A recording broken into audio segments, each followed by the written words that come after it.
I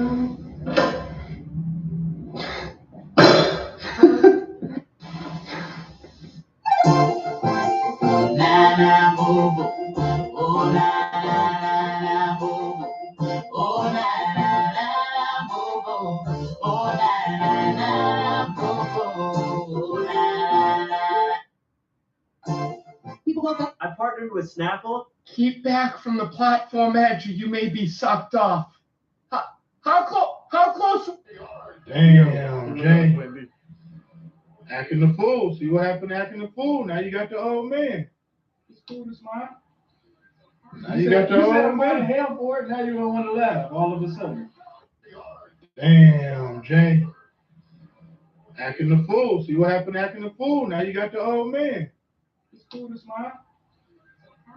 On today's episode, we do somebody on the way out. You need to clean your trunk up. If you don't, this is what grows inside. If you could trade lives with the richest person in the world from 200 years. You down here in Shelby, North Carolina at the one and only Pleasant Mart, watching annual Santa Claus. I'm making a hope.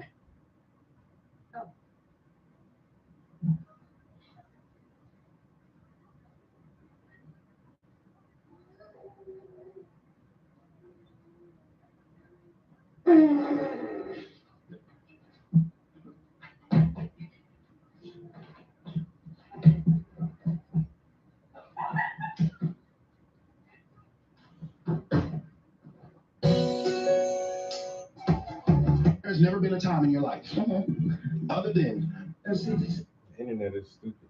Let me get off this shit right now. Let me get off this shit right the fuck now. Close that shit up. I'm burning brain cells watching this dumbass shit.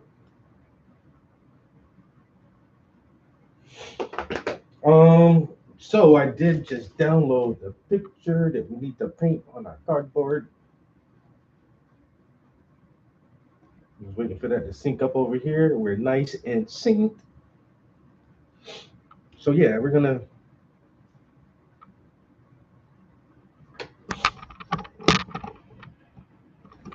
I'm just let him. This is gonna be his show now. You know what I'm saying? Hey, bro, run the show. I'll be back in a minute. I'll be back after a while. Hello, my name is Cardboard Trap. Welcome to the streams, mon ami. While my assistant is on break, I will continue to paint this beautiful masterpiece. Now, you may know Mr. Prince for primarily being a portrait artist. But today, we shall switch it up with a little bit of classical landscape. So we're going to start off in the hillsides of Russia.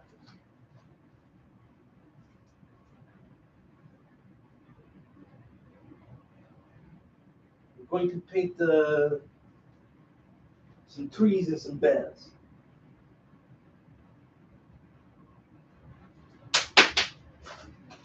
Trees and bears. Bears and trees. Do bear shit in the woods? Damn, I should draw a bear shit in the woods. Damn, I should do that, right? A bear shitting in the woods. And then we can take the whole show over. You can have the whole show, bro.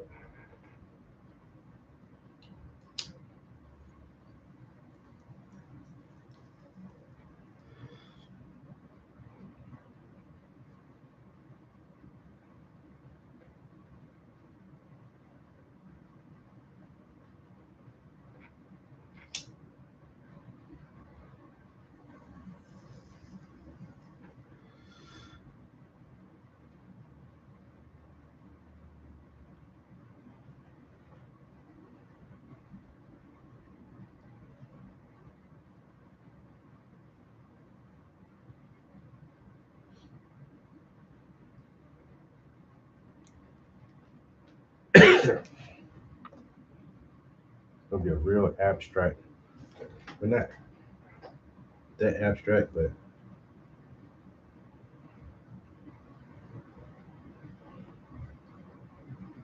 I hope it don't be so much paint that that the cardboard starts to warp. That's what I'm worried about.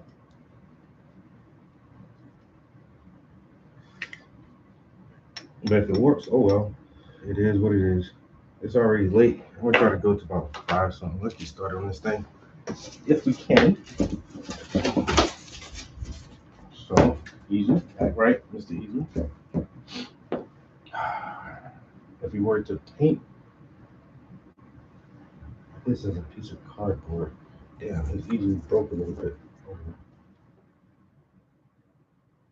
I'll first need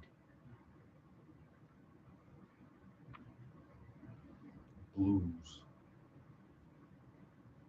Am I painting the sky first?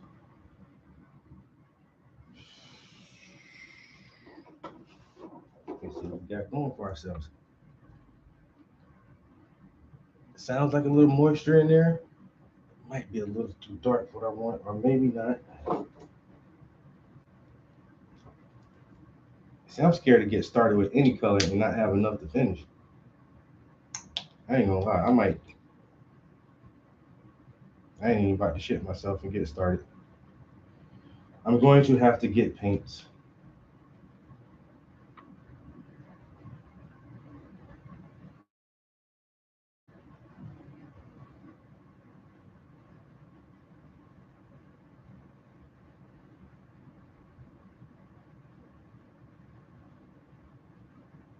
I'm gonna have to get paints.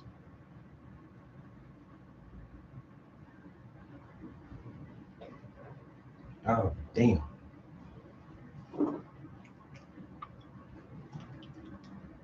There's a lot of this color.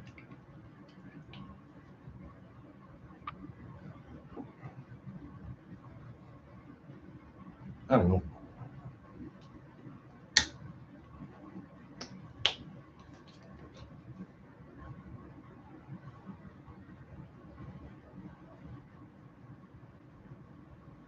No, there's no paint in these things.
I'm about to make it do what it do.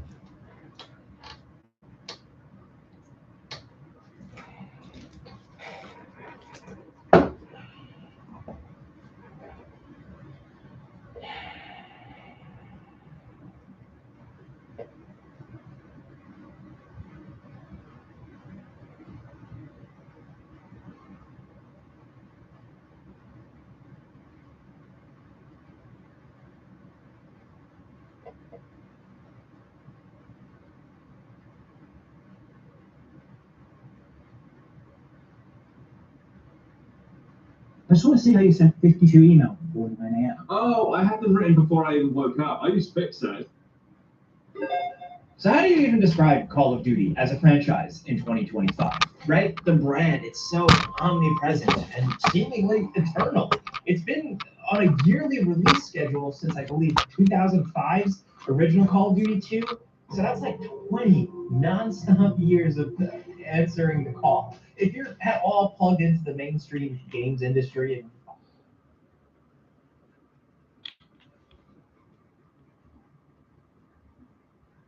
news, then it's an unavoidable topic of discussion. And the franchise's sales domination has been so really complete and thorough that it's hard to imagine a world where Call of Duty isn't number one. It's always on the game charts, right up there with the never-ending Grand Theft Auto 5. these games are also an anomaly in the industry. They're, Call of Duty I don't is think only it's gonna dipping work with me toes in painting the on that water easel, though. of the Warzone mode, but the games themselves are discovering It's a stuff little for too that flimsy to full price paint on. yearly release model. Something that almost no other franchise has been able to accomplish outside of yearly sports game releases. But what's interesting about these games is that there is still some crossover with the hardcore gaming demographic. It's not something that the core gaming audience ignores. When a game like NBA 2K comes out and has like a bunch of predatory microtransactions and it's just a mess with bad game modes, lacking any innovation or new ideas, usually, the larger gaming community just kind of shrugs and doesn't care. But when a Call of Duty game is subpar, everyone stands up and takes notice. It's especially noticeable because otherwise, this is a series that used to be known for its quality, man. The early days, you had to be there before like the Call of Duty pros took over. Look, for at least a little while, the games were remarkably consistent given the yearly schedule. But in 2025, that consistency seems like it's out the window, and it might have been for a while. First, it was 2023's Modern Warfare 3, with its clearly half-baked campaign that just really felt slapped together with the multiplayer offerings that just kind of improved in Modern Warfare 2, but did little else, and its terrible and unnecessary zombies mode. I did the before you buy for this game, and it kind of bummed me out. Look, we've had Call of Duty games with issues before, but this was clearly a game born out of seemingly development or corporate dysfunction and corporate greed on Activision's part. There are rumors suggesting that what eventually became Modern Warfare 3 was originally designed as a paid expansion for Modern Warfare 2, like DLC. But Activision bumped the game up to a full paid release and tried to add more to it last minute and gave the developers less than a year to really slap together what they had to make this happen. That's not 100% confirmed that it's all true. It's a lot of hearsay, but it does make perfect sense because that game really did feel stitched together. It was rough. It felt like it was cobbled together from disparate elements in a very desperate attempt to just get it out the door in some kind of complete state. They have to hit that yearly goal every year, no matter what. There was just a noticeable stink on that one. Now, Black Ops 6 that shit has just, some problems, but was way good. more of a return to form for the This series. camera It felt hates to good. stay focused. Even if support mostly dried up around seasons 3 and 4 on multiplayer, as focus shifted to, I guess, finalizing what will be Black Ops 7. But Black Ops 6 had a really decent campaign, at the very least, but the game's post-launch support left fans feeling more neglected.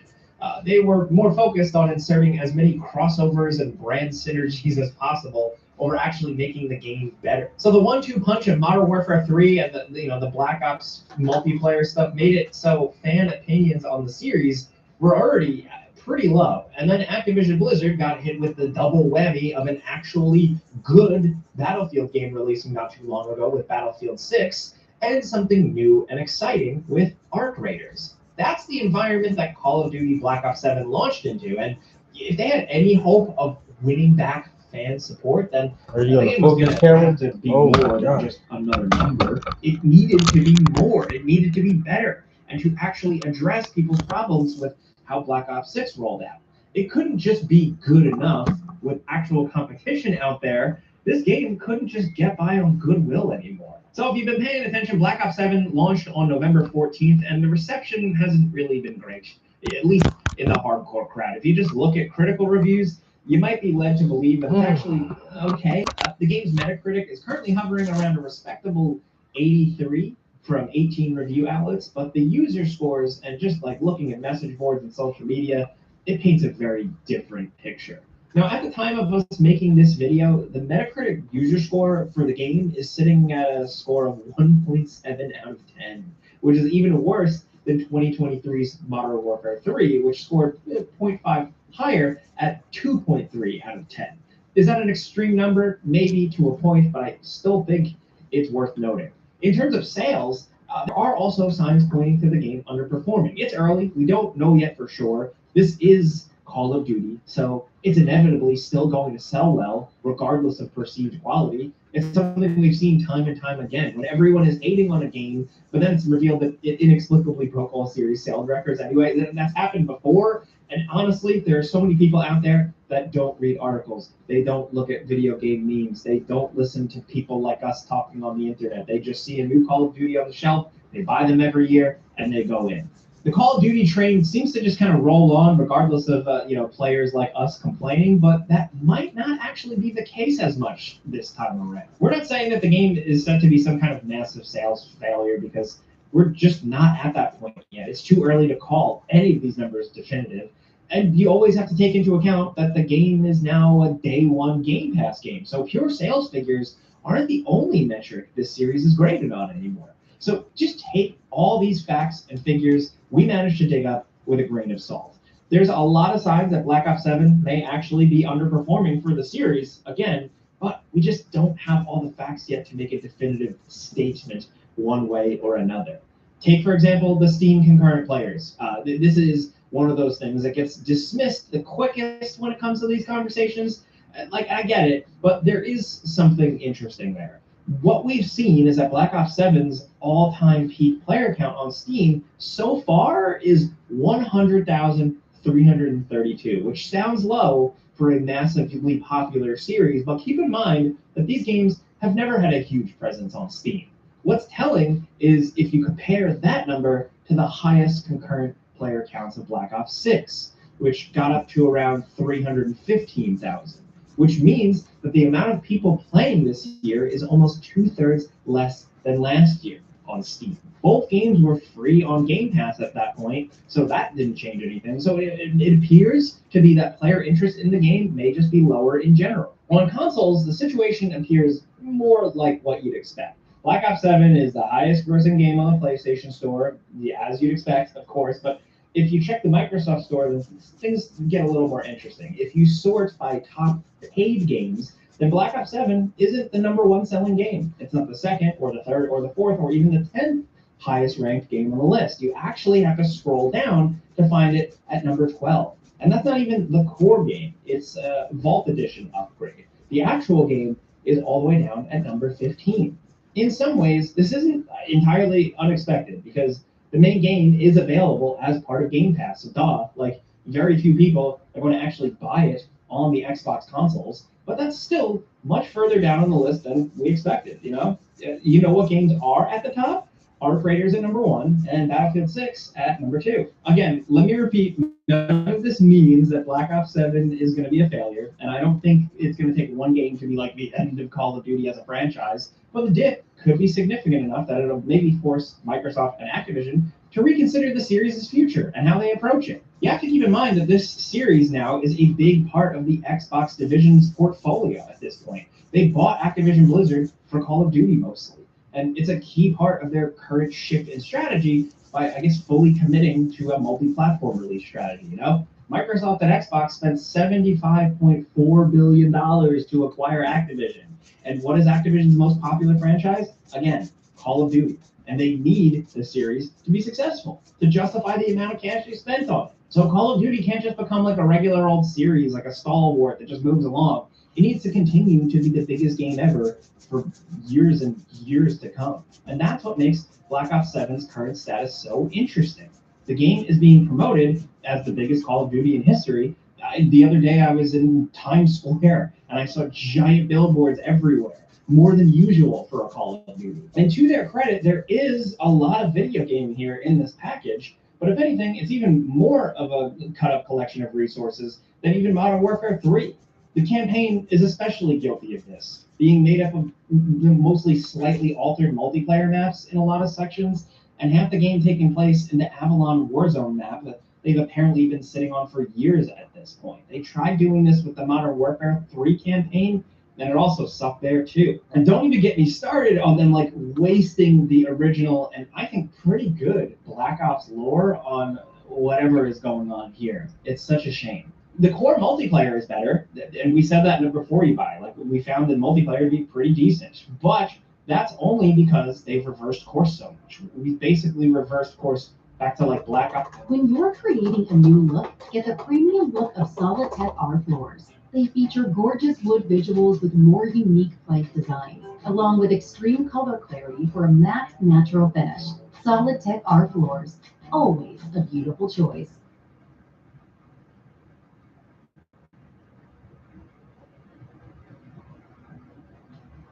With Ashley's next-gen Revela Performance fabric, you can relax. These pieces are easy to clean, and some styles feature machine-washable covers. Discover next-gen Revela at Ashley.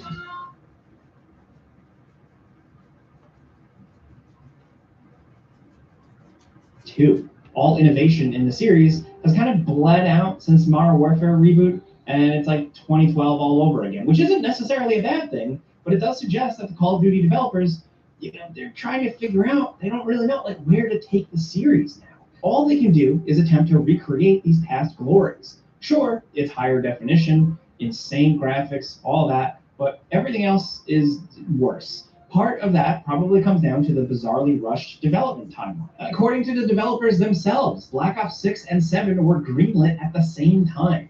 They try to present this as a positive, but even when they're selling this as something to get excited about, you can still see the cracks present, like how they specifically mentioned wall running as an exciting new feature that will appear in Black Ops 7. Guess what Black Ops 7 specifically doesn't have? You guessed it, wall running ain't a thing in this game. And that campaign is where you can really see the struggles to get this game out the door. They try to justify how Beto, Treyarch, and Raven, the developers here, feel like they're trying to justify this clearly rushed campaign by having you fight a giant Michael Rooker for some reason, give him a ton of health, all that. It just feels like it pads the fight out. All those fights, really.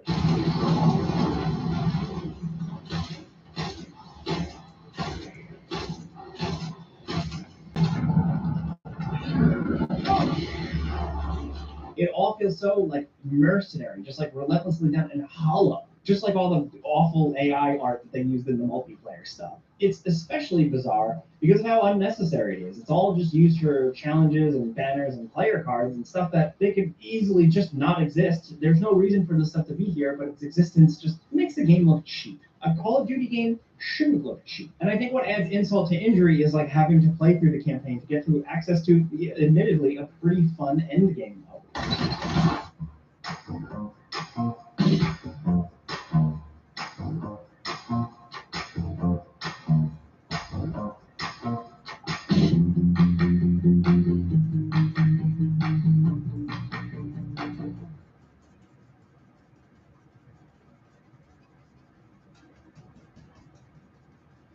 On this, now my hair is growing back thicker and fuller. My balding dad looks like he's growing a forehead 2.0, and I'm starting to worry my pics on social look like before photos. I seriously thought I was cooked. Then my boy showed me this chew through Hims. There are no pills to swallow. I just chew on this once a day. I expected it to be bitter, but it tastes like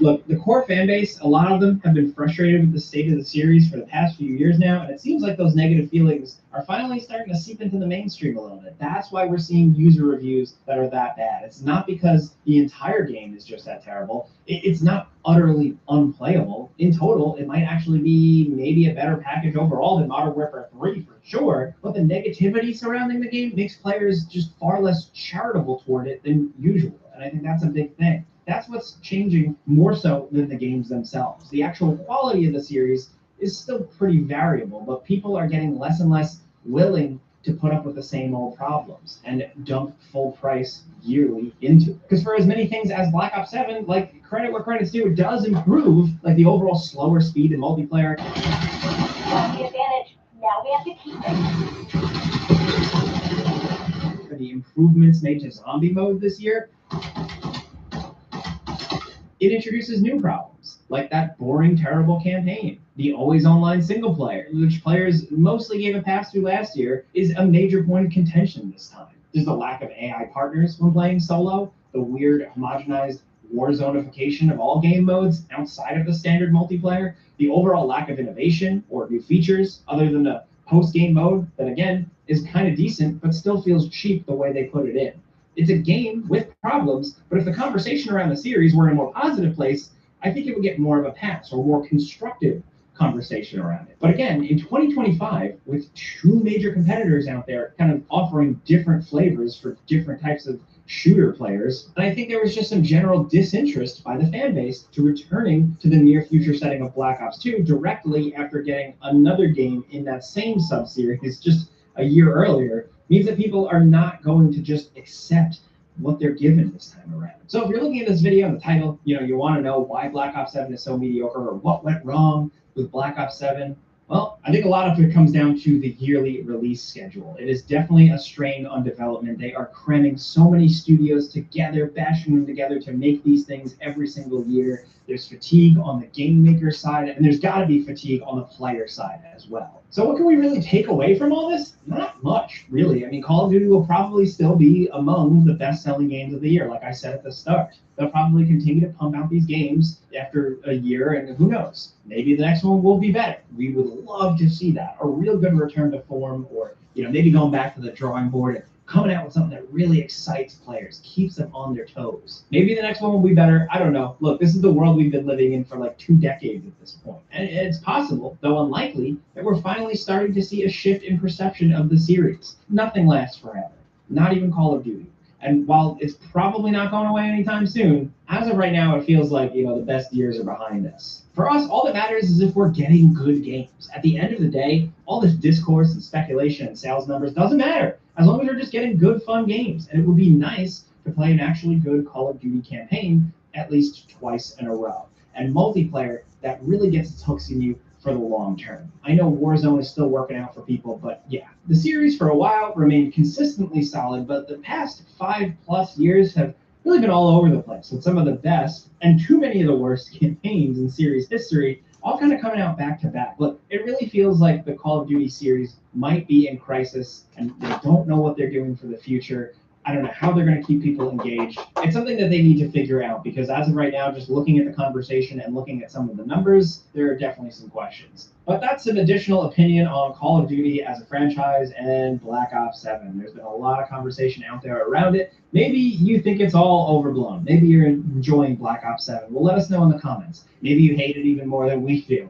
Let us know as well. We'd love to talk to you guys. Be civil, of course. But hit us up about Call of Duty Black Ops 7. We'd love to hear it. If you like this video and you like talking games with us every single day, clicking the like button is all you got to do. We appreciate that. But thanks for watching, and we'll see you guys next time.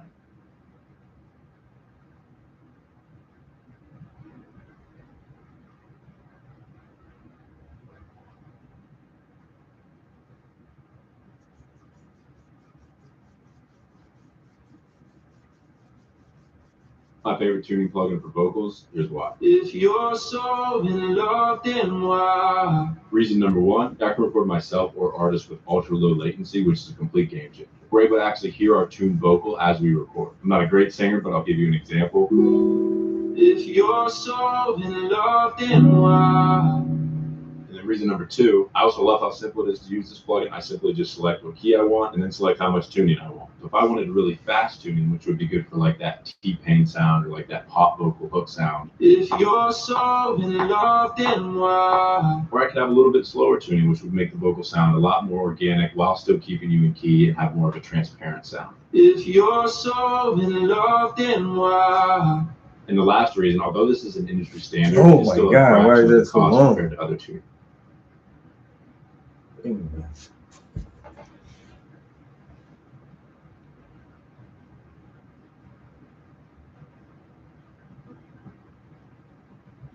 Yeah, they say Call of Duty is not is not the shit right now.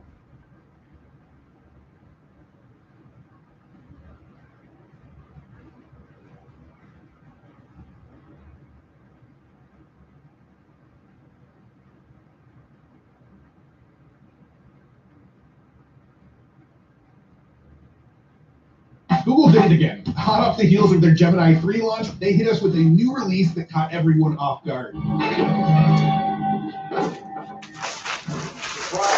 This time, it's Nano Banana 2, or as they prefer to call it over at Google, Nano Banana Pro. Now, I've had access to Nano Banana Deuce for about a week now, with Google demanding I keep it hush-hush under severe threat of bodily harm. No, I'm just kidding. They actually asked me very politely not to talk about it until now. We got a business. I gotta kick asses sometimes to make it run right. But now that that embargo is lifted, I can finally show you what's new with Nano Banana Returns and show you exactly what you can do with this upgraded version of their most powerful AI image model. But before we jump into the demos, here's what it actually is. Today, November 20th, Google DeepMind officially launched Nano Banana Pro, their newest and most advanced AI image generation and editing model. And huge thanks again to Google DeepMind for that early access on this, because I've been poking at this nonstop. Now, Nano Banana Pro is basically an evolution of their top tier image model. Inside the Gemini app, you'll see it labeled as Nano Banana Pro. It's built on top of Gemini 3 Pro image, which is why this thing feels so much stronger than the previous Nano Banana. Now, the idea is simple. They took everything people were already doing with AI images, mock-ups, posters, logos, product shots, explainer graphics, style transfers, all that stuff, and said, cool, let's make all of that way better, way cleaner, way more controllable, and even easier to prompt. And not only that, but you're about to see it everywhere. Google's rolling this out across pretty much every platform they have. Here's where you can use it. First, for normal people like general consumers and students, it'll be inside the Gemini app. You should see Nano Banana Pro sitting right under that thinking toggle. If you're on the free plan, you'll get a limited number of Pro generations before it bumps you back down to the previous regular Nano Banana. It's also now powering image generation in Search's AI mode, but only for Google AI Pro and Ultra subscribers in the US for now. They're also rolling it into Notebook LM. If you're a Workspace customer, you'll also see Nano Banana Pro inside the Gemini app, as well as baked straight into Google Slides. So if you build a lot of presentations, this is going to be a pretty nice upgrade. People who advertise with Google are also getting the Nano Banana boost. Google is upgrading all of the image generation inside of Google Ads to Nano Banana Pro as well, so you can generate images for your ads directly in their platform. Developers and enterprises are getting the upgrade too. You can now use Nano Banana Pro through the Gemini API inside AI Studio and inside Google's brand new IDE called Anti-Gravity. At the enterprise level, it'll show up in Gemini Enterprise and Vertex AI, so bigger organizations can run massive automated creative pipelines using this model as well. And if you're one of the people playing with Flow, Google's AI filmmaking tool, Nano Banana Pro is going to be available there also, but it's only coming to Ultra subscribers at first. So yeah, basically putting this thing everywhere. Google's also rolling out something brand new that I actually kind of love. Inside the Gemini app, you'll now have a feature where you can upload any image and ask, was this generated by Google AI? And because everything from their models have SynthID watermarking embedded on them, it can tell you instantly. And as part of that change, they're also going to remove the visible watermark on images for Google AI Ultra users. So you still get that invisible watermark for authenticity and traceability, but you don't have to live with a Gemini stamp on your image, which is going to be much cleaner. So here's what you're probably really here for. What is this new version actually capable of? Well, here's the simple version. This is the first time their image model feels like a serious all-in-one creative engine, not just make me a pretty picture, but it can do clean, accurate, multilingual text rendering. It can design posters, diagrams, menus, infographics. You can blend up to 6 uploaded images. You can turn your doodles and annotations into real edits. You can create product mock-ups and brand guides. You can generate consistent style variants. You can do basically any aspect ratio to create images for any platform. And it actually respects the original composition now as well. You can apply style transfer from one image to another. You can reimagine group photos in different eras, genres, or aesthetics. And there is so much more. I mean, now that it's available to the broader community, I'm sure all sorts of new use cases are going to start popping up from this one. But now that we know what it is and who it's for, let's dive in and actually play with the thing. My early access was provided through the Gemini app, so that's where all my testing will be, but you should be able to access it from any of the places that I mentioned earlier. So let's go. AI videos have come a long way, but they still sometimes produce inconsistent results. So I want to show you a way to generate AI videos to get the best results. I'm going to use InVideo because this method works really well on their platform, and they just added the new Veo 3.1 model. The first tip is to use reference images. This helps so much. You can find images on Google or have one of the other AI platforms generate them for you. Here, I just uploaded a reference image of Steve Jobs and another image of an iPhone 17, and the model just put them together. Trust me, this is going to look so much more realistic if you just use the prompt alone. My next tip is to choose a model that's great at scene consistency, such as Veo 3.1. So I wanted it to create a Mad Max style desert video. And you can see that the desert, vehicle, camera motion, and the person driving the car look consistent between both scenes, with with no weird glitches between cuts. My last tip is to provide a start and end frame if you're doing transitional shots. This is similar to using reference images since it really helps the AI produce what you want instead of some random scene. To show this example, I uploaded a caterpillar and a butterfly image, and via 3.1 filled in that transformation in between. You can try all of these tips right now for free at nvideo.io. And if you're serious about video creation, they have a super advanced generative plan that starts at $100 a month. You can check it all out at the link in the description. Thank you so much to NVIDIA for sponsoring this portion of today's video. All right, so let's jump into actually testing this thing out. Again, I've had early access, so I've played with it, kind of put it through its motions, and sort of know what it's good at and what it's not. So the first thing I want to test is advanced text rendering. Now, they claim it can render text very accurately and in multiple different languages. So the first prompt I tested here was create 3 ultra clean modern logos that each spell the word wolf in different world languages, with every letter made from hyper-realistic materials like wolf fur, metal, or glass. And this was our output. We got our metal, we got our wolf fur, and we've got our glass. I believe this is Russian, and this is kanji, and I think this is Italian. I have no clue if these are correct or not. I'm pretty sure this one is correct. Next up, I wanted to test the text accuracy. So I gave it the prompt, design a bilingual cafe menu with English and Japanese in a minimalist style with perfectly spelled ingredient lists and prices and illustrated icons made from clay. This was the output here. And we can see we've got English and we've got Japanese. Now, I don't know how to read Japanese. Maybe somebody in the comments could let us know if it actually did the Japanese translations properly. But sure enough, we have English, we have likely good Japanese, maybe, and we've got images that look like they were generated out of clay for the actual items. Now, let's look a little bit closer here, and I'm going to read some of the text. So we have espresso, single shot of rich concentrated coffee. A lot of times when you have really small text in these images with these various image models,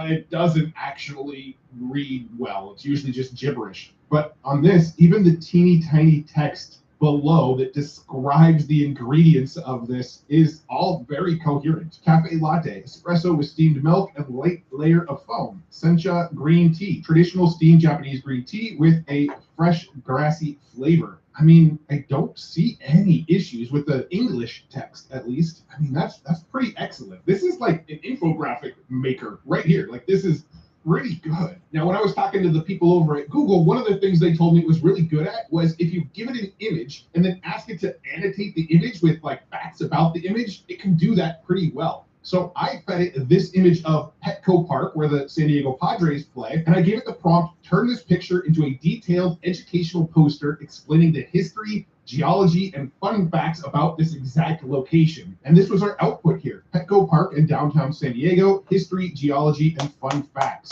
I have no idea if the geology portion of this is correct. I would assume that's right. It did research to annotate this photo. If I actually show the thinking here on Nano Banana Pro, we can see it's analyzing the details and reviewed the accuracy and essentially did a bit of research. So this image, I'm guessing, is correct. All the text looks good. San Diego Formation Sandstone, Stadium Fill, Bay Point Formation, Terrace Deposits, Artificial Fill, Rose Canyon Fault Zone, Petco Park Fun Facts. It's the home of the San Diego Padres, incorporates historic Western Metal Supply Company building into design. That's definitely true. The Western Metal building is right here in the stadium. They've got the Park at the Park, which is a public green space. That's this whole green area here. This is actually an older photo. They've remodeled this Park in the Park. There's actually like a bridge here now that wasn't here in this photo, but that's correct. Seating capacity 42,000. Sounds roughly correct. The history of East Village, pre-1850s, title, mudflats, and Kumeyaay lands, 1880s to 1900s, railroad and warehouses, 1990s to 2000s, redevelopment and ballpark construction, 2004 on, Petco Park opens. I mean, really good. I also did another test where I gave it the same image of Petco Park and said, turn this photo into an informative visual explainer about this place. And it did a pretty good job, but where the arrows are pointing are incorrect. The text is all actually pretty good, but the San Diego Bay and Coronado Bridge aren't out here.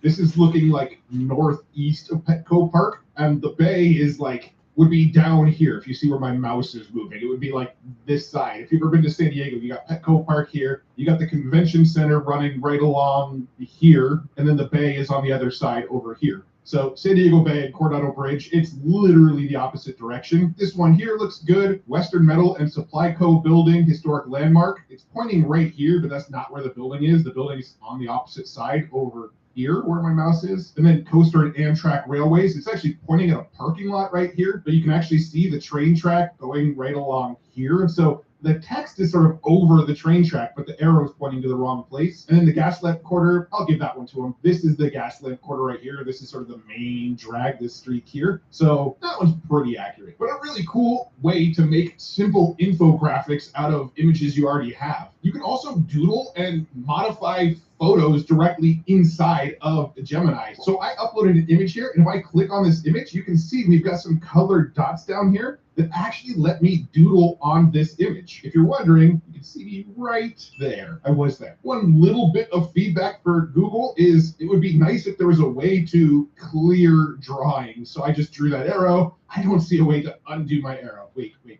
There's an undo button up here. Never mind, Google, you did good. So let me just draw like a big circle up here where it says made on YouTube. And then I'm gonna pick a different color and let's sketch some weird stuff.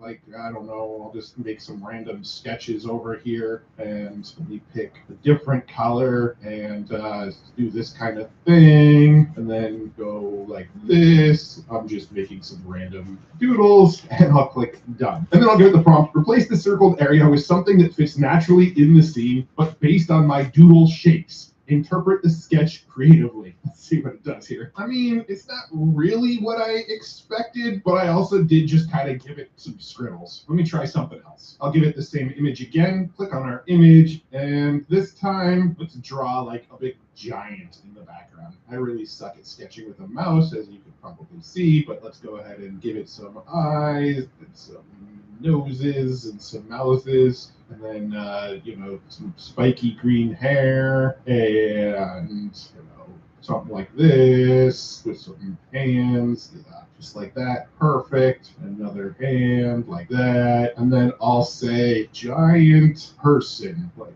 this here. And then I'll point an arrow at our giant person. Click done, and then say, add the giant person to the image. Interesting. So it added my giant stick figure here, but it also incorporated the stuff from the previous image, even though this previous image wasn't part of the prompt that I gave it. But anyway, the point is you can sketch directly on images, and it will try to recreate that sketch. Make the giant person look realistic. Yes, now we are talking. This is what I was hoping for. Now we got a giant, realistic, green-haired person in the background of our image.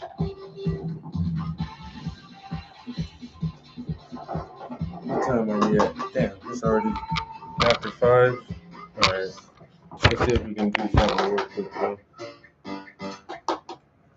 I want to... No better platform than Shopify for first-time entrepreneurs. It's plug and play and built to scale. Putting yourself out there can be a little bit scary, but it's easier than ever to just try something new.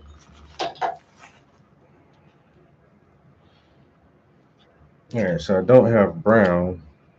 Excellent. But let's get it to make a product mock-up for us. So here's an image of a person wearing an Apple Vision Pro. Let's give it some horns like this, and let's make the eyes much more visible, like so. If you don't have and brown, I'll give it the prompt, use my doodles as instructions and redesign this project with the features I pointed to, make it look like a polished marketing image. I should probably point to some stuff, huh? So I'll go ahead and point to this stuff. And perfect. Exactly what I was hoping for. Come on, you'd buy the Apple Vision Pro if it had those extra features, right? So Nano Banana Pro is supposedly pretty good at combining images. So here's a picture of a dog and a surfboard. And let's just say combine these images. Let's see what it does if I don't give it much instructions. And we pretty much get what you'd expect to get. We got the dog and the surfboard in the same image. But here's where Nano Banana really sort of excels, is you can combine up to 6 different images all in the same prompt now. So I'm going to give it a picture of the dog, a picture of a surfboard, a picture of the San Diego skyline, a picture of a neon sign that says good vibes, and a picture of a deserted road. And I'm going to get the prompt, blend these 5 photos, and then I just sort of describe the photos into a single cinematic poster that feels like a sci-fi road trip movie. Let's see what we get. I'm excited about this one. And we got a pretty epic poster. I mean, it flat out took the Back to the Future DeLorean, but I mean, we got our surfboard, we got our dog, we got our city skyline, we've got our road, we've got our, it's all there. Kinda brown. Long ride home. Summer 2050. That's a long time to wait. I want to test 6 images. I'm going to drag and drop in 6 images all at once here of different like clothing items. And I'll use the prompt, combine these 6 outfit photos into one unified capsule wardrobe style sheet showing mix and match looks. And I picked some random stuff. And would you look at that? Here's our sheet. Let's take a peek here. So it took this hat, this blue shirt, this gold chain, these jean shorts, these cargo pants, and this skirt, and it created some mix and match looks that might be pretty interesting if you were seen wearing them in public. Now, supposedly it's really good if you upload your own sketches and then turn them into something more realistic looking, but I'm not going to sketch anything. I'm too lazy for that. So I'm going to have it sketch something for me and then turn that sketch into something more realistic. Create a pencil sketch drawing of a futuristic tech gadget that will actually be helpful for people. So let's see what it designs that it thinks will actually be helpful for people. And here's what it generated. The Agus Health and Environment Monitor. So it's got a nutrition scanner, stress and vital sensors, air quality intake, nutrition scanner, a haptic alert system, and stress and vital sensors. I mean, yeah, that's probably pretty helpful. Looks pretty futuristic. Now let's see if we can actually turn it into a realistic looking prototype. I'm going to paste our image back in right here, and we'll say transform this sketch into a photorealistic 3D render of a consumer tech gadget, including materials, lighting, and a realistic product hero shot. And just like that, it took this sketch that I totally drew myself and turned it into a pretty good looking realistic image. Need more concepts or mock-ups? Let's try to create a complete mini brand guide for a fictional beverage company named SkySip. Logo, color palette, typography, and sample packaging. And there we go. There's our logo for SkySip. Here's the color palette. We even picked some